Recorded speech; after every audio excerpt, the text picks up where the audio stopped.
Ari sudah di pojokan, sudah siap sedia. Dan juga di pojokan kita dua-duanya sama-sama mojok ya. Karena kita hari ini akan menemani Anda di acara Ruby No Secret. Wah.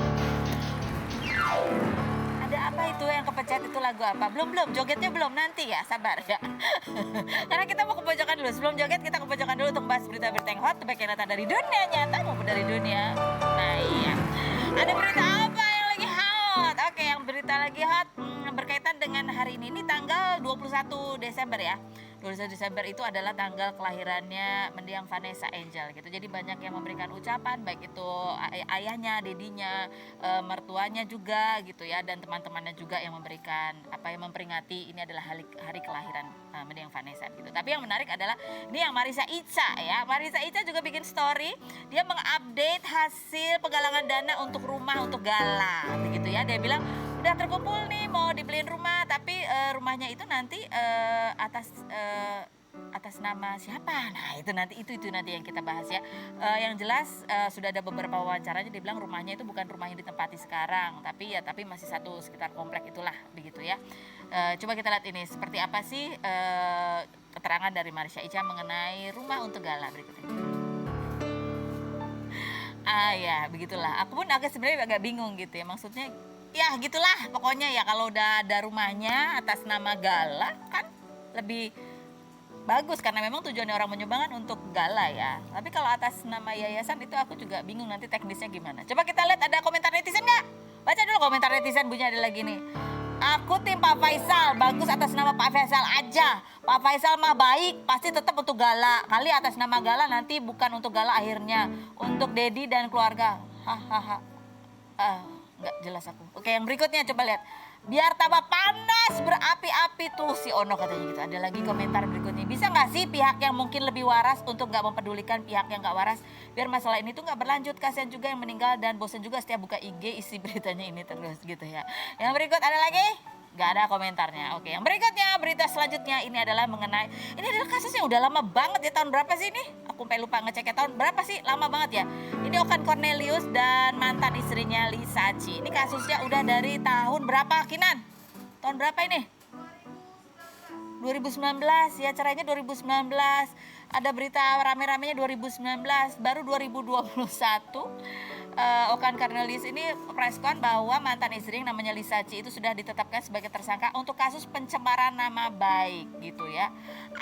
Dan Okan Cornelius ingin memulai 2022 dengan hal baru gitu. Ini kejadiannya apa sih? Jadi waktu dulu rame-rame itu ribut-ribut mau bercerai itu kan, ada juga ribut-ribut soal anaknya Okan juga gitu kan. Terus kan tiba-tiba barangnya tuh harus dikeluarin tuh barang-barangnya Lisa Chi. Terus Lisa Chi tuh buat laporan bahwa ada beberapa barangnya yang hilang gitu ya. Tapi akhirnya tuh laporan itu juga dihentikan gitu atau dicabut, aku nggak tahu ya. Tapi yang jelas pihak Okan merasa dicemarkan nama baiknya gitu kalau nggak salah. Coba kita simak aja sih statementnya dari Okan. Kenapa sih dia melaporkan pencemaran nama baik? Kan kasusnya udah lama banget ya. Udah kita lihat yang berikut. Pemberian penetapan tersangka.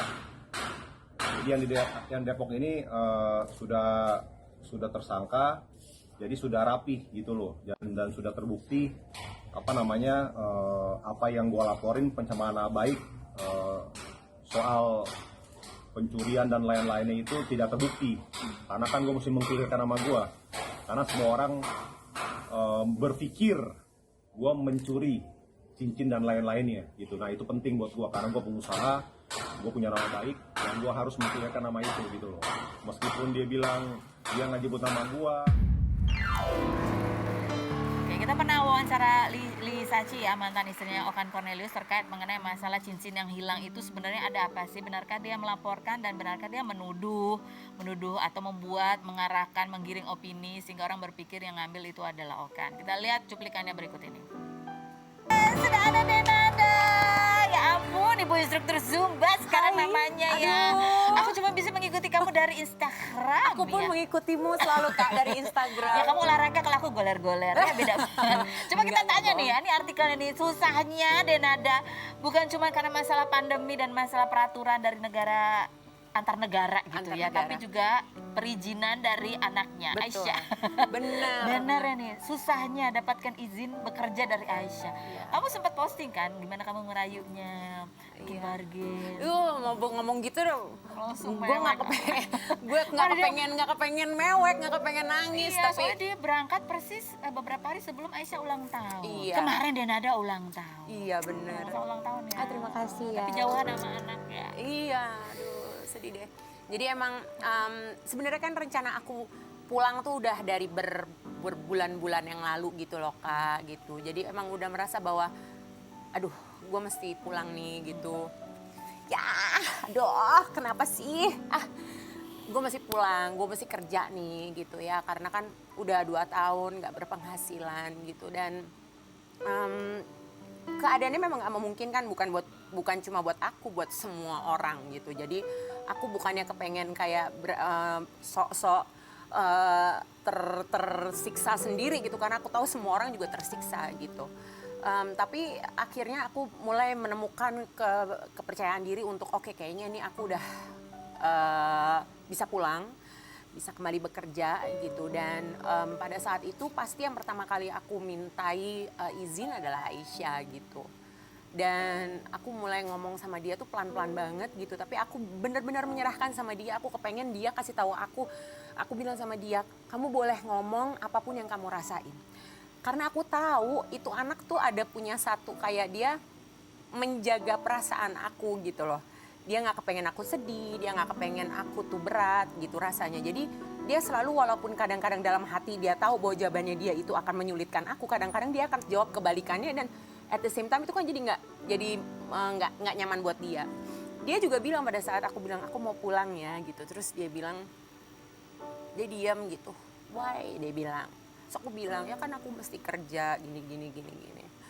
Terus akhirnya setelah dia ngomong lama-lama kita oke katanya, you can go back to Indonesia, dia bilang gitu. Terus udah dia kita nggak ngomong apa lagi. Terus bener ya aku boleh pulang, yes oke gitu. Segala lama kemudian setelah itu tiba-tiba dia kayak kalau kita lagi diem berdua gitu, terus dia ngeliatin aku, terus dia bilang, you know what, kayaknya aku nggak kepengen deh kamu pulang ke Indonesia gitu. Nanti aku gimana, dia bilang gitu. Terus aku bilang nggak apa-apa, kalau kamu nggak mau aku pulang, aku nggak pulang, aku bilang gitu. Kamu kasih tahu aku aja kamu maunya apa. Terus dia diem, no but it's okay, dia bilang kamu boleh pulang. Udah akhirnya secara kayak begitu, terus akhirnya aku kayak menyadari pas aku udah pulang sama Indonesia, kayak aku menyadari sebenarnya kayaknya nih anak kayaknya sebenarnya dia nggak sebegitu mudahnya sebenarnya untuk mengizinkan aku pulang, nggak segitu lightnya gitu. Akhirnya pernah di beberapa hari yang lalu aku Zoom sama dia, terus aku bilang sama dia, Aisyah, you know what, kamu jangan takut untuk ngomong apapun yang kamu kepengen omongin loh sama ibu. You don't have to consider my feeling, aku bilang. Kalau emang kamu nggak kepengen ibu pulang, nggak kepengen ibu melakukan satu, you just tell me. Terus dia ngomong gini, emangnya kalau aku ngomong apakah itu akan merubah keadaan, dia bilang gitu. Aduh, di situ aku nyes banget. Terus aku bilang, tell me what you feel, aku bilang kamu merasa apa. Terus dia bilang, you know what ibu, dia bilang 2 malam lalu aku nangis sendiri malam-malam. Aku bilang kenapa? Because I miss you, dia bilang gitu. Terus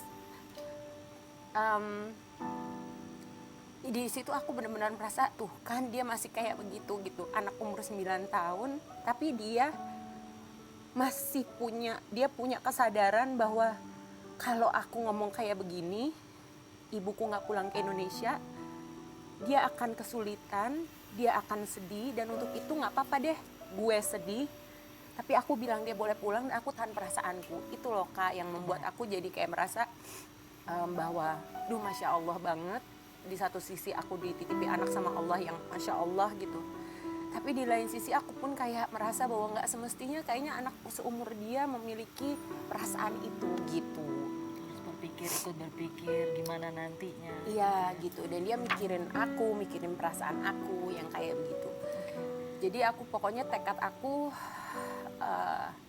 I have to make this trip worthwhile. Aku harus membuat trip ini betul-betul worth it. Bekerja.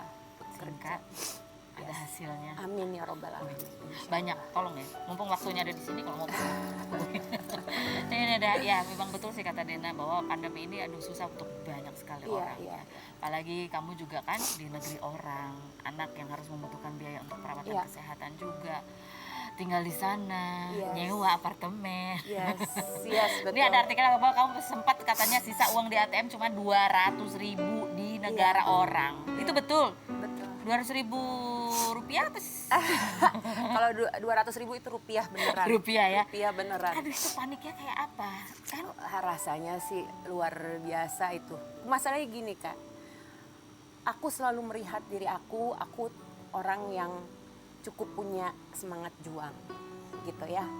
Aku orangnya kalau alhamdulillah Allah tuh kasih aku sifat kalau misalnya aku menghadapi suatu situasi yang mungkin tidak begitu nyaman buat aku orangnya mau berjuang gitu.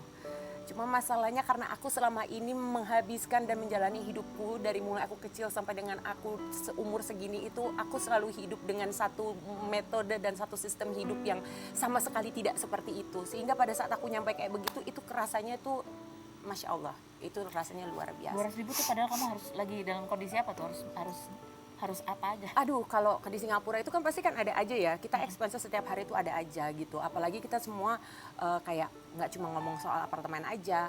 Saat ini juga kemarin pada saat aku di sana, misalnya aku punya kita rent mobil karena situasi pandemi, Aisyah harus bolak-balik ke rumah sakit segala macam, jadi tidak memungkinkan buat aku untuk kayak aku nggak mau ambil resiko kalau kita ngambil kendaraan yang umum atau misalnya yang seperti itu ya, karena keamanannya Aisyah gitu. Jadi hal seperti itu, listrik, belum lagi untuk biaya check up segala macam gitu. Apalagi pada saat itu juga kita lagi siap-siap untuk mempersiapkan Aisyah untuk sekolah gitu.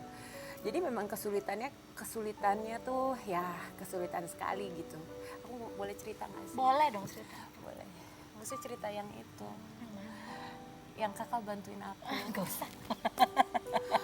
Kakak dia yang bantuin aku. Orang banyak yang mungkin aku nggak tahu nih, nggak boleh cerita. Gak usah, tapi aku sering kepikiran dia. Enggak, Kadang-kadang aku enggak, sering enggak. kepikiran dia. Dia adalah salah satu orang yang bantuin aku, yang nolongin aku, yang mengeluarkan aku dari kesulitan aku waktu itu di sana. Mungkin banyak yang nggak tahu karena kita nggak ngomong-ngomong sama orang, tapi dia adalah salah satu orang yang dengan ikhlas, dengan tulus dan nggak nanya-nanya nolongin aku dan mengeluarkan aku dari kesulitanku di sana. And for that, I will forever, ever thank you. Dan aku mendoakanmu loh Kak, beneran. Karena kakak telah mengeluarkan kami dari kesulitan dan untuk itu aku mendoakan semoga Allah selalu memberikan jalan, memudahkan segala urusan di kehidupan kakak dan menghindarkan kakak dan keluarga dari kesulitan. Sebagaimana kakak udah mengeluarkan kami dari kesulitan. No, itu aku yang berterima kasih.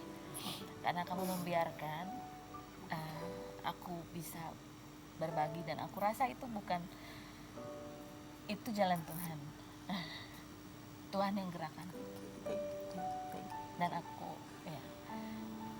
aku yang berbahagia. Jadi aku yang mengucapkan terima kasih. I will never forget that. Thank you so much. Thank you. Aduh, aku jadi sedih deh, mata aku copot.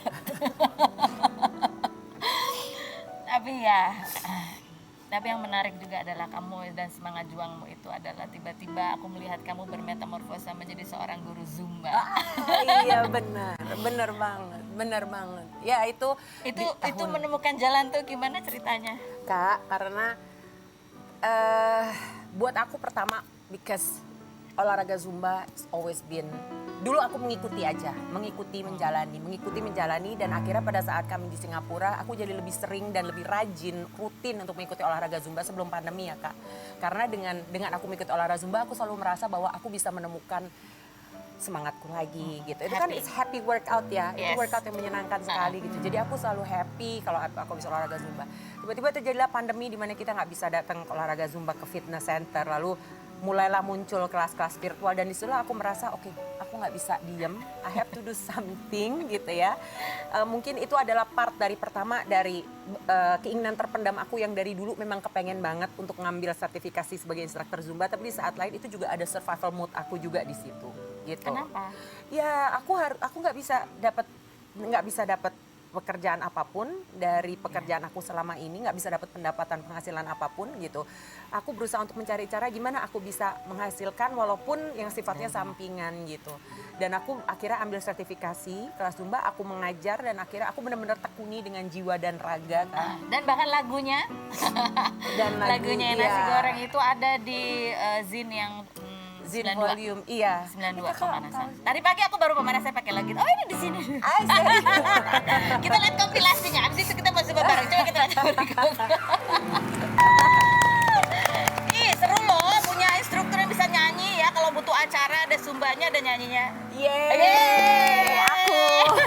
Oke mainkan lagunya. Lagu nasi goreng. Mainkan, Kita mau oke. zumba sama instruktur zumba. Sin Oke. dan Ana. Ini maaf ya, nggak pakai sepatu Zumba ya, nggak apa-apa ya, nggak pakai baju Zumba. Yang di rumah, ayo berdiri semua. Berdiri semuanya. Kita sekarang olahraga Zumba semuanya. Lagunya nasi goreng, sedikit tari Bali. Oke, let's go. 2, ha. Ke depan lagi, ha. Lagi 2, ha. Let's go. Hey. Ha. Ke samping. Ke sana. Yeay. Woo, woo, woo. Hey. Udah nih. Belum terus sampai habis.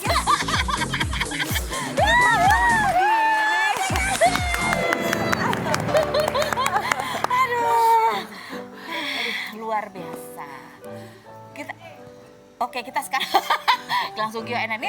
ini langsung terima kasih asik. ya. Sebelum napas saya habis sudah disuruh istirahat Oh, dulu udah ya. beneran langsung Kita nih. Oh. beralih ke pertanyaan dari netizen. Aku bingung.